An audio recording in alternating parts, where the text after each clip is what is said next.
Very quick intro. This is the worst single night I have in the hospital, like for the entire duration. So I have a terrible night's sleep, very, very interrupted, and it's primarily the doctors / the hospital's fault. But all ends well, so let's get going.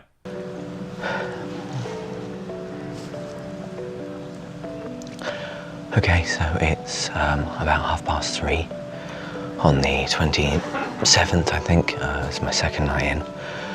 A number of things. So they lost my blood results. Excuse me, my blood tests, which meant that they had to wake me up at about 10 to 1 to have a new one done, which was very unfortunate, obviously, because they made the error with the Hickman line. It means there were no ports, left no lumens, so they had to do a needle stick. What happened was they completely lost my blood tests, like just disappeared off the face of the planet. So they had to do them again, and that involved waking me up after I'd struggled to get to sleep because of the hiccups. And then because the blood test was done so late and had gone off to the labs late for the second time, they had to wake me up in the middle of the night to give me some potassium and magnesium because it was so late. Now, if they had not lost the blood test, they would have been able to give me that before I went to sleep and everything would have been hunky-dory. So a lot of the stress from that night was caused by the fact they lost the blood test. And being woken up at 10 to 1 after you've struggled to get to sleep because of hiccups for an hour wasn't really great. Anyway, 3 hours later, I get woken up again about 3:15. Well as looking rubbish, the hiccups came back the moment I woke up, and they stayed for quite a while. And it turns out my magnesium and phosphates are low. I don't really know what magnesium or phosphates mean in your blood. All I know is that they were low, and they gave me some delicious medicine to make up for that. So I have a discussion with the doctor who wants to fit me with a cannula. I said no, I didn't really want that. Who said no, it's okay, we can do it orally. So here we have magnesium and phosphates. Which apparently don't taste very nice, and I have no squash at hand, so that'll be fun. Yeah, it's 3:30, so they woke me up at 10 past, 15. Came back, and obviously I hadn't gone back to sleep, so here we are. Excuse me. And so we're gonna do this, and then I'll try and go back to sleep. They'll wake me up again in like 3 hours, I'm sure, to do the steroids around 6 o'clock again. It's kind of unfortunate because the gentleman Brian is a heavy snorer. God bless Brian. He was a nice older gentleman, very pleasant, very sweet, but by shit, he snored generally in the middle of the night. And then he didn't just snore. That would be too easy. He also talked in his sleep and had like sort of night terrors. So on that particular evening, he I think he was talking about a dog. He was warning somebody that if they came near him, his Alsatian was going to attack him. And he kept stressing that dog has got some bite. It's got some bite. It's got some bite. And then he started barking. So Brian was a lovely man, but when you have a Brian on the ward and you are sleep deprived already, you want to get Brian and make him shush. Let's get on this.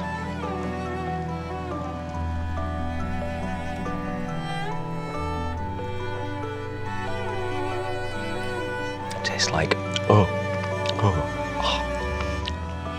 It tastes like Alka-Seltzer until the end, when it tastes really bad. I mean, yeah, it's really bad. It's 3:30 a.m. My vocabulary was suffering a little bit. To clarify, it tasted very bad. It tasted like balls, like actual balls. So big, fizzy Alka-Seltzer testicles. Okay, and the next one.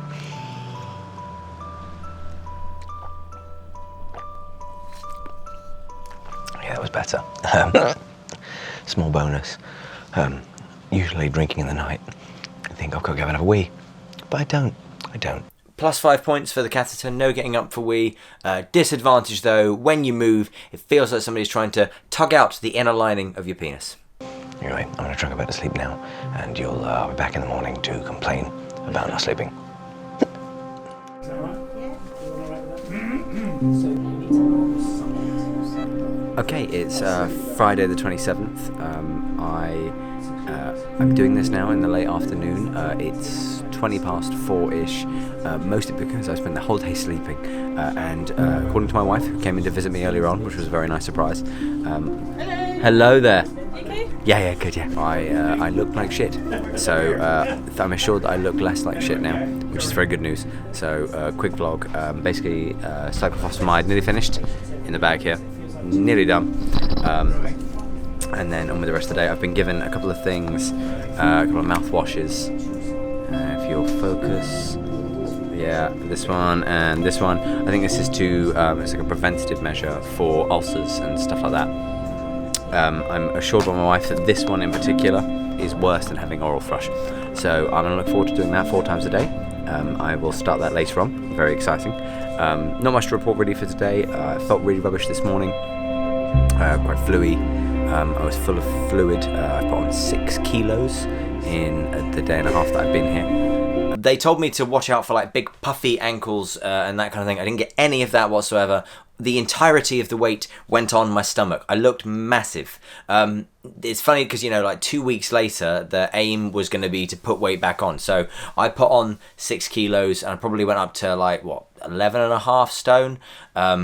Like a stone in fluid, whereas at the other end, after the chemo, I went down to like 8 stone 9. But they are giving me some fruitamide to get it out, so lots of very full catheter bags. But feeling much better than I did this morning, so all is good. We'll wait and see how things go tonight. But yeah, day 2, nearly done. That monkey was given to me by my son when I had my second round of Lemtrada, I think in 2017. And he gave it to me for my third round, and then he insisted I take it with me with this time. I bloody love that monkey. I hate the pumps. I got a room upgrade. I was just moved from the bay to my side room. So the plan was always for me to be in here, but it wasn't sure exactly when it was going to be, whether it would be sooner or later, whether when my neutrophils, so like when I was fully neutropenic, or basically in this instance, it's as soon as it became available. The room upgrade was really nice and made a really big difference in terms of how you sleep and in terms of your level of comfort, in terms of, you know, you have your own space, your own private space, so it makes a really, really big difference. They weren't going to put me in there for a few more days. They were going to wait until I was fully 100% neutropenic. But basically, I think they took pity on me because I'd had such a bad night's sleep and because they lost my blood test. So the moment that room came available, they bunged me in there. So somebody else moved out about an hour ago. That's my pump. They've cleaned the room and they brought me in here. I'll give you a very quick tour. Obviously, I was always going to need to be in isolation at some point. What you'll see here, these are my frosted doors. Now this is very magic. There's a button over there which I'll show you in a minute. You can turn the frosting on and off. Obviously the room itself is, I'm kind of tangled up to my machine here. The room itself is really nice and big. I've got a big TV. Got an Xbox. I mean, I haven't played Xbox in years, but the fact that it's there is quite exciting. The excitement from the Xbox fades. It's more like it's actually taunting you.